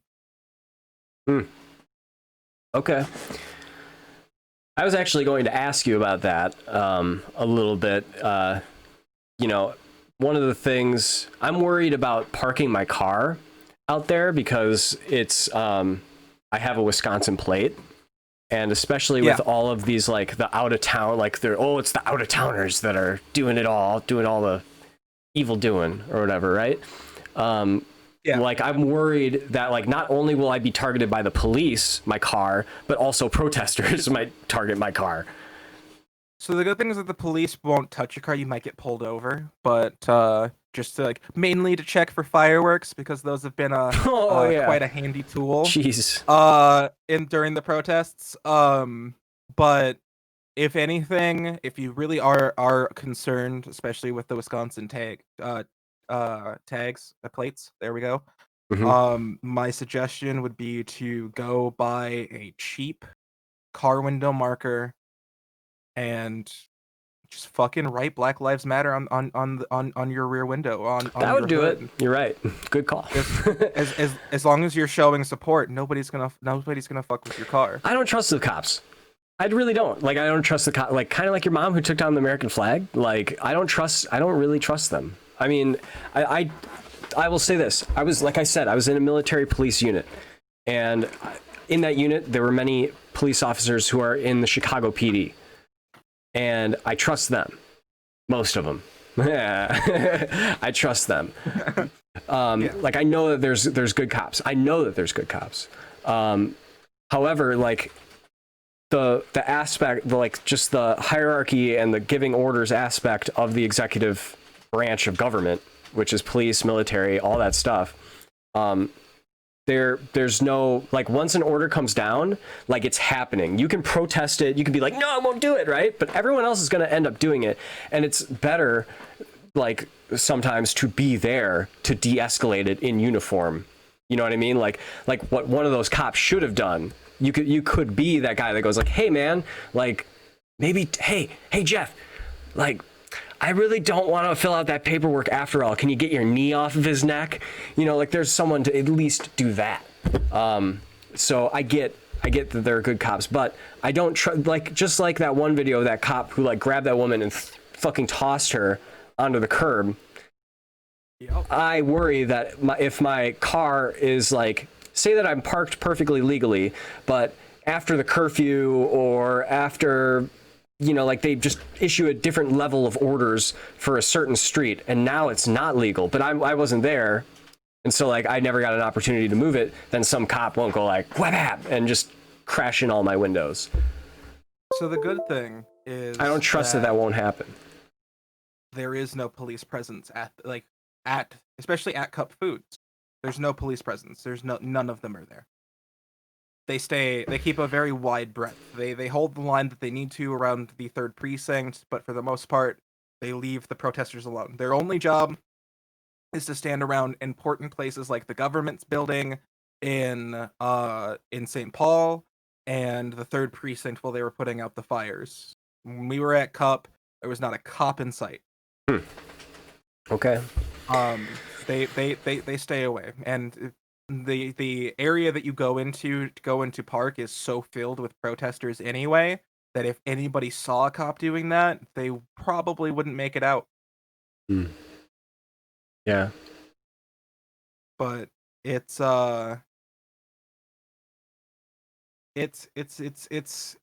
weird because like you said, you're right, it's not all cops. Like it's absolutely not. But the main thing that people don't seem to realize with statements like that is when we acknowledge that it's not all cops, like the cop in Atlanta, like the police chief in Atlanta, and the black cop that was with the chief that were in the crowds talking to people, listening to Mhm. people's frustrations. There was a cop in St. Paul that was charged with was charged with protecting a burned down cruiser that was abandoned in the middle of the road. That cop was talking to people. He was giving hugs out to people that needed it. He was letting people take pictures with the cruiser, and he is quoted as saying, "Fuck Derek. I don't work with him. I don't agree with what he did. I hope he rots in jail." Mhm. Yeah, So it's not all cops, but it's when kind of people like, say all cops are bastards, it's yeah, it's the bad apple theory. A bad apple ruins the bunch. And if there are yeah. 10, and this has been going around on Twitter all the time, if there are 10 bad officers and 1,000 good ones, and the 1,000 good ones do nothing and they stay silent, then there are 1,010 bad officers. Yeah, I agree with that. I fucking agree with that. I get the pressure to not, but like it's still like they had Nuremberg trials to prevent people from doing that. Like that was the point of the Nuremberg trials, was to say if you're going to say nothing and do nothing and be complicit and just go along and follow orders, then you're guilty. That's not an excuse. Yeah. It's not. And so like that's why I say like, but this is the problem. This is the thing. If all of the good cops like say they're outnumbered, you know, if they lay down their arms, then our cause is worse off than if they don't. So they have to stay.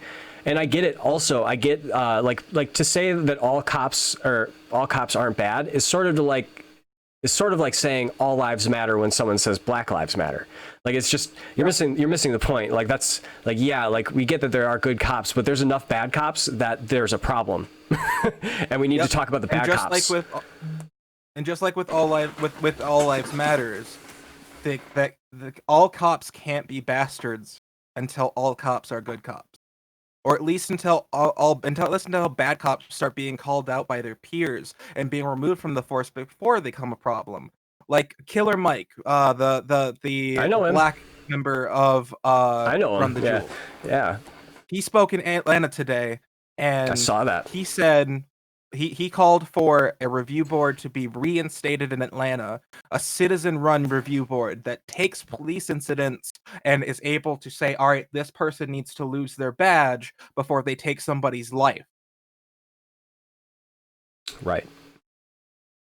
Because we don't need cops that go out and make mistake after mistake and eventually cause the loss of a life because they are absolutely too incompetent to do their job and protect the people they're charged with protecting. They don't want to, and they're not charged to protect the people. They're charged to protect corporations, and it's been like that since the very beginning of the police force in America. If you look into it, yep. And the funny thing is, you don't even have to worry about the corporations aren't worrying about the corporations. Fucking Target, again with that press release, said, "Don't worry about us. Keep fighting your cause. We got this. We have enough money to rebuild and pay our people, and we will do that." Yeah. Yeah. I'm sure if it was a Best Buy that got burned down and looted, they would be doing the exact same thing, because both Target and Best Buy are both Minnesota companies that have a vested interest in how Minnesota is. They're both based here. Interesting. So if that happened here, I can guarantee you that even Best Buy would have said the exact same thing. It's like, yeah, we lost a few $100,000 in merchandise, but that's not important right now. Our people will get paid. We'll rebuild. You keep going. Mm-hmm. Interesting. Yeah, it's interesting. I don't know. It just blows my mind. So like I learned this today, that I forget where it was. It was like a Boston. It happened in Boston, but the first police unit was a citizen-run unit, and their job they were tasked with protecting a merchant company. Like I forget what it was. It's like they traded in tea, we'll say. I feel like that's a good one. But yeah, they were charged with making sure that nobody came and looted them, basically. And it's like one of the weird logical cul-de-sacs that I found myself down the other day was reading into the what do they say? They say you're taking a life, or you're taking stuff more seriously than a human life. Yep. And that's such an interesting thing to unpack, because while absolutely people are way more upset right now, or there are some people that are more upset with the looting than they are with the guy that got killed and the reason for all the looting, which blows my mind. Like, why? Like, I get that this is also a problem, but why is this your primary focus? Why isn't your primary focus the other thing? Like, because that's the culture that we breathe, and we live in almost what is close to becoming a dystopian capitalist society, where your worth as a human being is not. Instagram is a great example of this. It's not about who you are as a person. It's about who you appear to be. And to get big on Instagram, you don't need a lot of money. You don't need a personality. What you need is the means to appear to be flexing on people. So they need to look like you are an inspirational, what's the word I'm looking for? Affluent person. Sure. That's all you need to get clout or get famous in today's society, because we put somebody having a Lambo or like a makeup palette like Jeffree Star's above the fiber of a person. We like that person's product, so we will support that person no matter how many terrible things they do. That's part of why I think I gravitated to Twitter, is because I don't know if I knew that inherently about the platform, but when I was in college, I was obsessed with personality psychology, and Twitter is where you go to learn people's personality. You hear all their opinions. There's no filter here. Twitter is the brain dump of anybody you follow, unless they're a celebrity, because then they have other people tweeting, and it's very carefully selected. Whereas Instagram is a methodical game that you play to be able, what can get me the most likes, what can make me look like the best person possible. But the majority of people on Twitter are there to voice themselves. I completely agree with you. But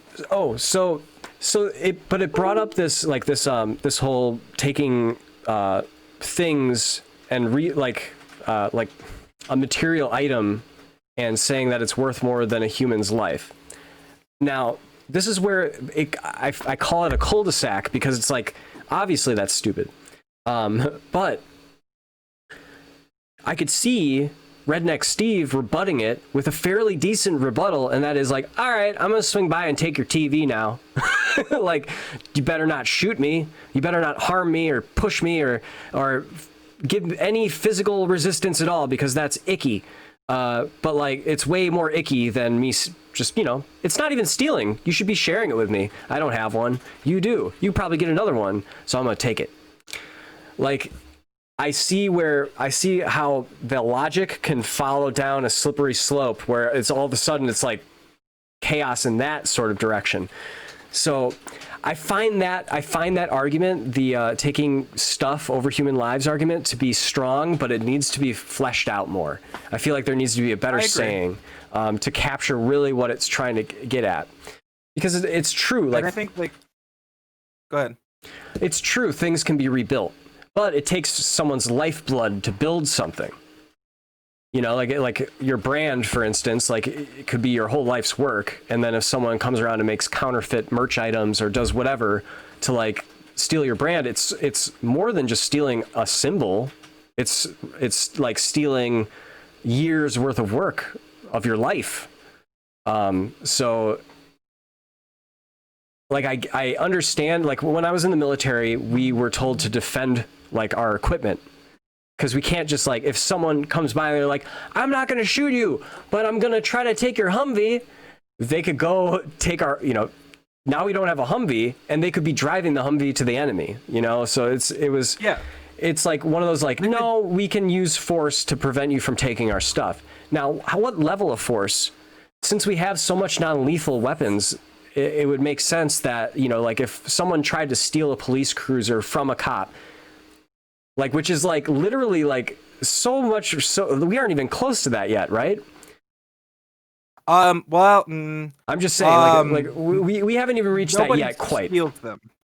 They make like so. What's happened so far is But even if that happens, can I say real quick? Even if that happens, and there's no reason to believe yet that that person who is trying to steal the cruiser is armed. If it's an unarmed person, the cops should be forced to use their taser or pepper spray to defend their car before they use. Well, I agree.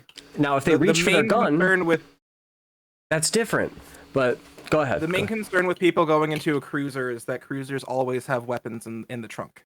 True. They always do. So the security concern with people trying to break into cruisers is that if they get access to the interior of the vehicle, they are immediately armed. Right. But the main thing that people don't seem to realize about that is, if you look at every single police cruiser that has been taken, every single police cruiser that has been abandoned, nobody's bothered with going in for the weapons. They set it on fire, or they pop the tires and they leave it there because nobody cares about getting weapons. Nobody wants to wants to be armed if they're not already armed. We live in America. You think half the people at these protests right now aren't legal gun owners? Right. You think I need to get my gun from a cop? In America, right. You just go to Walmart. People showed up with guns. And it was beautiful to see. A bunch of white people showed up with a bunch of black people and stood outside of black homes, of not even just black homes, of neighborhood homes, and ensured that those people were safe. There were people with fucking dual drum barrel mags. You need that instead of semi. It was fucking. I can find a picture, but like, there's a picture of people outside protecting homes, and they didn't. They just sat there, guns at the chest, finger off the trigger, and stood there on guard to make sure that nobody harmed the families inside of the homes. Right. None of those people went to the front lines because they knew that as soon as they did, the cops would use that as an excuse to be able to use whatever force they wanted. Right. Yeah, it seems like the older people armed in that crowd. It's so interesting to see what the older crowd does, like the Ice Cubes and Ice Teas of the world. It's so interesting to see what they do and how they respond to it, because it's like they're too old to be in the front fucking line, and they've done this song and dance and seen this song and dance. Like OJ happened in their lifetime. Like fucking Rodney King happened in their lifetime. Like all of these, all the stuff that happened in my lifetime happened in their lifetime too. So it's like if they would to be able to go out and protest every time this happens, they would have no career, sadly. Yep. And like they would be public enemy. Like they'd be public enemy number one, going out there all the time. So it's so interesting to see the old guard not, it's like why aren't you there? Why aren't you doing something? And it's like, no, they know how it works. And almost all of them say, Killer Mike said this too, like, you need to go home, protect your house, and strategize. Yep. Plan, plot, organize, strategize, and mobilize. Right. And Killer Mike also said he called this out, is that the young people are out there burning shit because they don't know what else to do. Yeah. Right. Exactly. It's so interesting. It's so interesting to me to see what the older crowd does, because it's like they lived through what the kids are doing right now. They've done it, and now it's like they're telling you to like be careful when you vote for the prosecutor. If you don't like your prosecutor, get them out. And it's like, I have never heard someone talk about voting for a prosecutor in my entire life, and I'm 30 years old. I've never even heard someone say like, oh, who are you going to vote for prosecutor? I didn't even know that was something you could vote on until I saw him talk about it. So, yeah. Same thing, I believe, for police chief. They don't earn that position. They're voted in. Yeah. You have to have certain qualifications to run. Like, you have to have been a police officer, obviously. But, like, the people have to vote you into that position to be police chief. This whole situation has me wanting to rewatch Batman. Like fucking Dark Knight. Night Rises. It's literally, that's what's happening. Right? Yeah, like fucking what happened with Bane? Like that's what's coming next. Like I just saw a video of a guy dressed as Batman going. Batman heading in. Dress up like him. Honestly, that's exactly what America needs right now. Someone to dress up like Batman and go to the front line and be like, just stop! Stop! Yeah, no, it's nutty. It's exhausting too. Like when I decided that I wasn't gonna go out today after I talked to my mom, I went out to go grab food. Currently, I have to go to the next town over, north away from the cities, in order to find a place where I could go pick up a $5 pizza.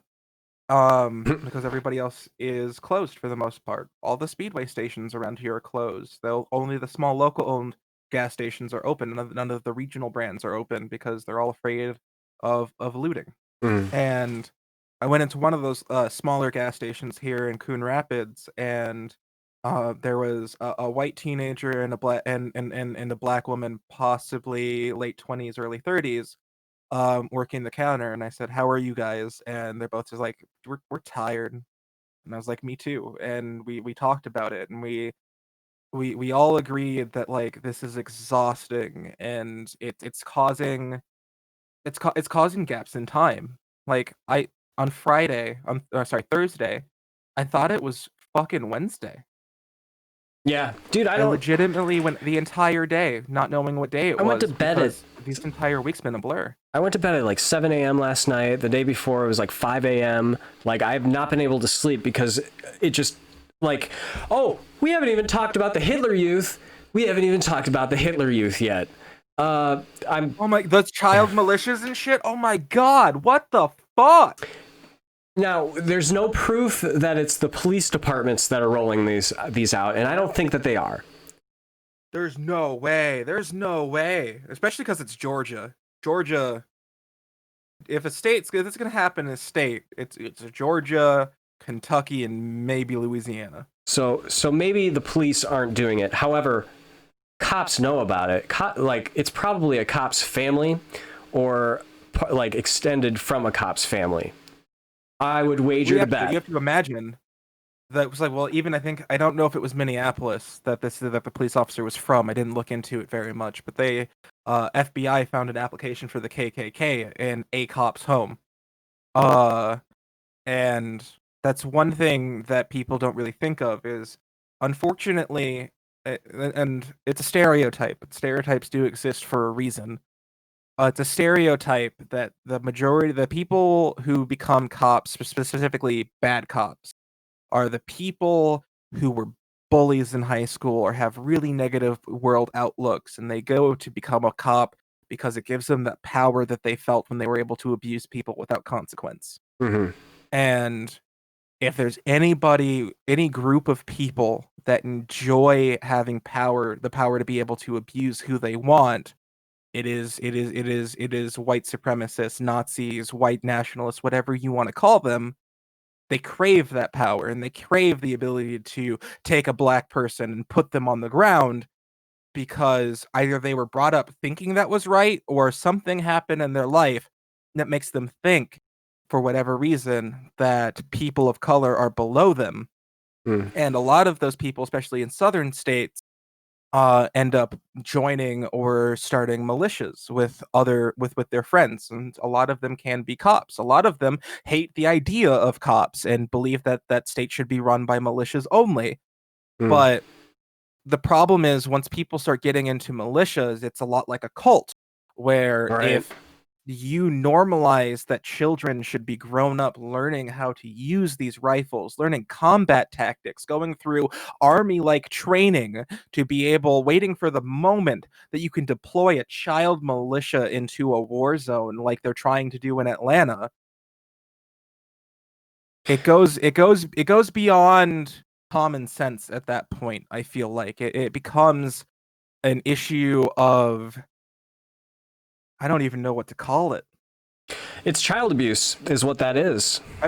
It is child It's abuse. child There abuse. has to be something underlying that makes them think that they should be teaching children how to do this. Because the world is a dangerous place. The world is a very dangerous, scary place. And if you don't learn how to defend yourself, you can't rely on the police to defend yourself, which is honestly something I believe in too. So I understand like why you would want your child to know how to fire a weapon and defend his home. I understand that sort of stuff. No, I mean, absolutely. Would you buy your child full riot gear? Oh, hell yeah. I wouldn't take him to the riot, though. He would have his full riot gear and be protecting his teddy bears. That's what would happen. He'd feel like a badass, but he wouldn't actually be on the front fucking lines or wherever these children are being taken to. I wouldn't take him to the city. You know, like, defend the puppy. Like, I would make him feel important, and maybe, you know, like, when he grows up, like, he'll be more brave for it or something, right? But no, what these people are doing is disgusting. It's disgusting. It's what pirates in Somalia do.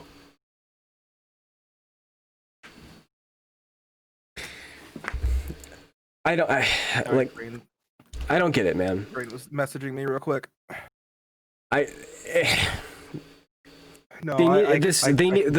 People need to find out who these people are, and like, man, I don't know. Investigate them, take their like the problem is, like, and somebody put it best, the only people that use children in combat are terrorists. That was me. I said that. Thank you. Was it you? It was then me. Good. There you go. Yes. It's true. Man, it's weird, man. Some people think that violence is like violent things are okay and sex is taboo, and then other people think that violence is taboo and sex is not.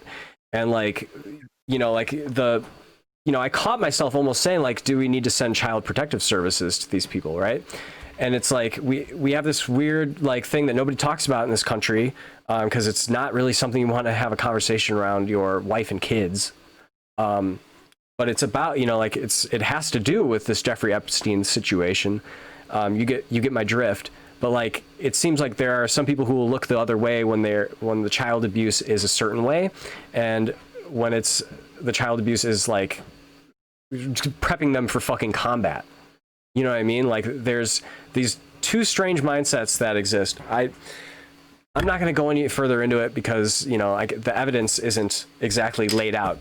But yeah, I see it. I'm picking up on the scent, and like the picture is becoming more and more clear. Kind of like how the police brutality picture is now clear as water. It seems like everyone is like, oh yeah, it's kind of undeniable now. This is a real problem, and it's not just it. This riot isn't going to go away. This protest isn't going to go away quickly. Yeah. Yeah. And it's not going to. It's going to be chaos for the foreseeable. It's going to be chaos until all of them are charged, and even then, the protests they might not stop, because the protests here in Minnesota might stop, but every time from here on out, after Minnesota has been able to get the world to acknowledge it and the world to start protesting, every time this happens, it's going to happen again with and bigger and worse. Fervor. Yeah, exactly, and bigger and worse. Unless there needs to be a systemic change. Yeah, absolutely. I'm so confused. I'm so like.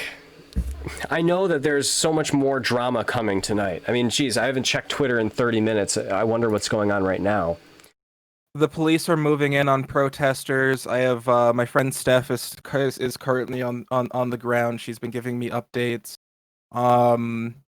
They've been marching from Cup Foods over to the Capitol. The police cut them off at a bridge, so they all had to find a different way over. But they did get over. But the cops are slowly moving in and trying to funnel people out. Get your help now! Let's go! So they're sweeping in Minneapolis. They're sweeping the streets right now, the residential areas.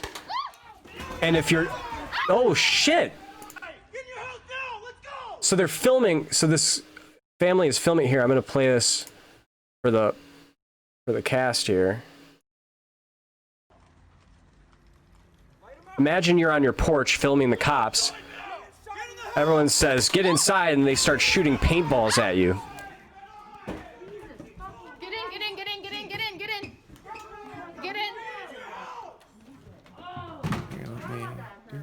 So it's martial law right now in Minneapolis because it's past the curfew, right? So yeah, it isn't. I wouldn't call it like. There's definitely a curfew in effect. Obviously, you're not allowed to nobody's be listening to it. outside. Not allowed to be outside. You can be arrested for up to 90 days and a fine of 1,000. However, the National Guard isn't technically running things yet. They're still just support. I see what you're saying. I mean, so maybe not martial law in the fact that the military is in charge, but people with guns walking around on the streets are in charge of what you can and cannot do right now. I mean, that's kind of how it was anyways with the cops, but like they're literally sweeping the streets in giant groups, and if you're standing on your porch, they'll shoot, for now, paintballs at you. Here's a good way to keep up with it. Have you ever heard of Unicorn Riot? No. Unicorn Riot is an independent news organization that specifically handles majorly civil unrest. And they currently have somebody, a crew in Minneapolis and St. Paul with broadcast packs basically on, and they cover the protests from within, and they film everything that's going on. And right now they are live in I believe Minneapolis. That looks like Minneapolis. But they keep people updated on what the cops are doing. They give a very very good explanation on everything that's going on, and they cover things very well. Okay. I sent you a link in Discord. Oh, good. Right here. Oh, it's a YouTube video. Oh, it's a live feed. Shit, that's cool. Yeah, this is live in Minneapolis right now. Oh, we got a Packer fan. We got an out-of-towner. Here we go. But no, one thing that he did just say is that there was a group that was just arrested. He got video of it, but he didn't get it live. So I'll be posting the video later. But people are definitely being arrested right now. Yeah, I mean, it is curfew. It's a strange thing that they can do, but I suppose it makes sense in times like these. But they basically, like... I understand what the governor's trying to do, but it's not going to work. Yeah. It's, I wonder how the sit-ins... I wonder how the sit-ins are going, how they have responded to that. The sit-ins have been good, so far. I mean, are they outside? Are they breaking curfew? So around Cup Foods, they don't go near there. Not even the National Guard does, because it stays quiet there. They're not going to burn that place down. It's majorly the rest of Minneapolis. Like, the problem is if they go and disrupt the sit-in at the memorial, it's going to cause way more issues. So they tend to stay away. And I could be wrong on this. I am not currently there. But from what I've heard from people that have been there, is that they tend to leave people there alone. It's when people are leaving that area and marching on the city that they start rounding them up and arresting them now. And so far, with the exception of one rumor that's been going around of a black man being forced to strip and then being shot in his car by a police officer, a pastor spoke up at Cup Foods and talked about it today. Oh, wow. And that was over in Over North, and people are pissed off about that. But yeah, for the most part, the police and the National Guard seem to be handling it okay, which is good, because I was really scared that last night things were going to escalate a lot further than they did. But the governor's intent with the curfew, and he said it, was to try to regain control of the city. But what he doesn't understand is that while he is the state government, and the state government technically owns the city, it's not his city. He doesn't get to just control it because he said go home. The city belongs to the people, and the people in the city are not satisfied with the control that comes with the police. The people in the city are not satisfied with the police force, that they'll keep them safe. why would they surrender the city back to the police officers? Yeah, right. Please, because they said please. Yeah. I don't know how this, like, when does this end? When his trial's over, right? When he's convicted. When his trial's over and he's been convicted.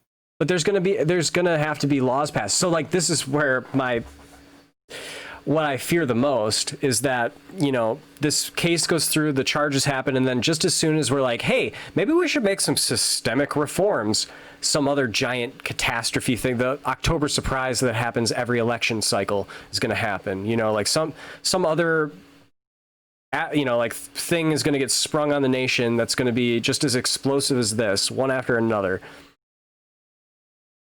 I think one thing that'll stop that from happening is that today the Black Panthers announced that they were making a Minnesota chapter. So there will now forever be an organizational organized presence in Minnesota that will be watching this like a hawk. So even if it's a catastrophe on the level of 9/11, God forbid that ever happens again. I don't think that if it gets close to conviction time and he's let off for some reason because they feel like they've distracted the people enough, this overtook COVID, an international crisis. And now everybody's out together protesting. Yeah, with still being safe. There's plenty of people with masks, but the biggest thing to see here is that we don't care about COVID if shit like this is going on, because what's the point in being healthy if even if we make it through this disease, we'll still be killed on the street. Right. Yeah, you're right. This is a bigger, more important thing than a fucking pandemic, because our hope on the other side of this pandemic is that we'll actually be able to enjoy our lives.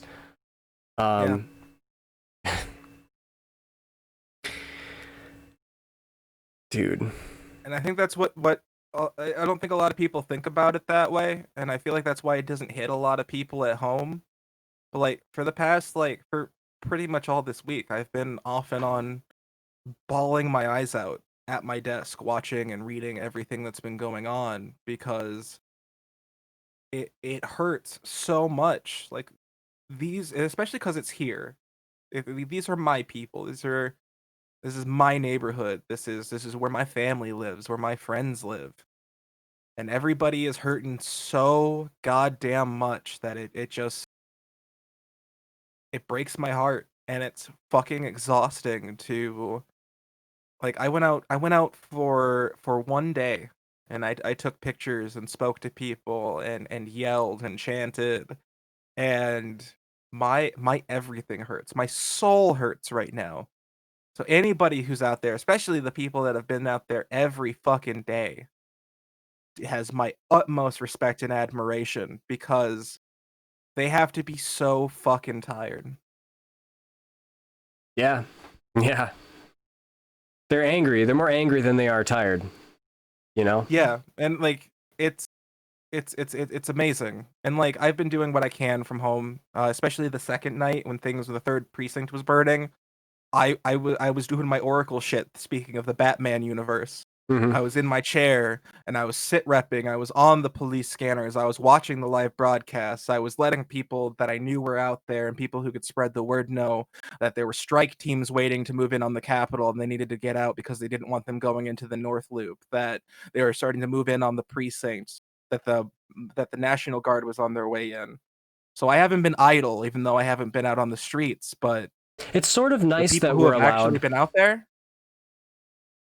It's sort of nice that we're allowed to listen to that the radio scanners are public knowledge, seeing as they're spying on our fucking Facebooks. Edward Snowden, well, you know what I mean? They shut them down now. Yeah, right. But no, that was a huge resource, and I believe that's why they shut them down, because I don't think they thought about it at first, that maybe there will be people who weren't on the streets listening to the scanners and helping the people that were, because for whatever reason, I don't think that's something that in an everyday situation, you would think, hey, should we make sure they what? Should we make sure that they don't know that this is a thing?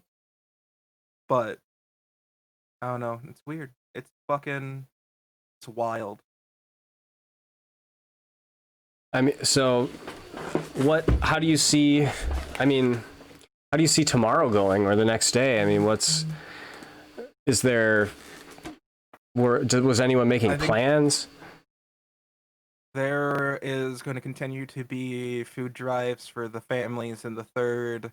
Continue to be fundraising for the Freedom Fund and for the family, for the businesses that have been affected.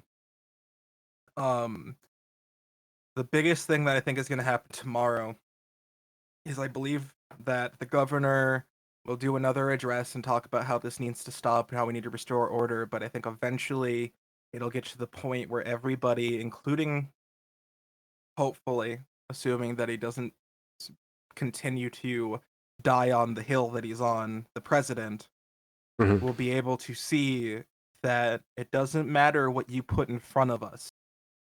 It doesn't matter what kind of forces you sick at us. We're not like the other states where we're going to back down just because there's APCs and anti-personnel tanks and Humvees coming into our goddamn neighborhoods. We won't stop until this is over. And the only people that have the power to end this are the people sending in the APCs and the anti-personnel tanks. Right. Right. Yeah. I mean, yeah. Just don't, I guess, you know, don't do anything that will give them an excuse to shoot deadly rounds at you. Yeah, and they have them. They are authorized to use them tonight, and I'm so glad that they have shown restraint to not. The majority of the National Guard forces that are being mobilized in Minnesota are Minnesota citizens. Our National Guard is amazing. I have family, I have friends, I have family friends, I have acquaintances that are all in them, and they're all very good people. And majority of them, I can guarantee, are on our side, but they have a job to do. And when you are given orders, especially even in a I don't really want to call it a military setting, but in a quasi-military setting, like the National Guard is. Yeah, it's military. It's military. It's just like it's like they're like the second stringers.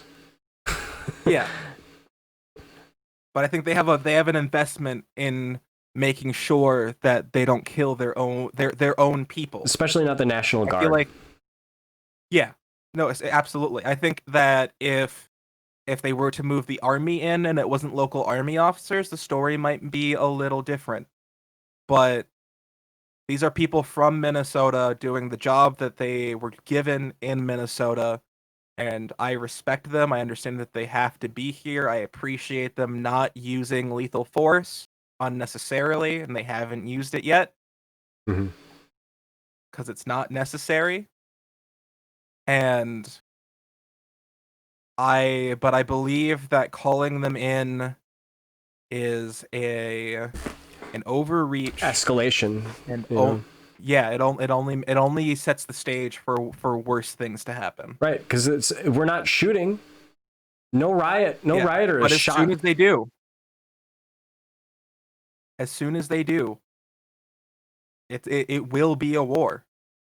Minnesota is the coldest state in the country, and while we are Midwestern, Minnesota, probably second behind Wisconsin, is probably the most rednecky, gun ownery state in the Midwest.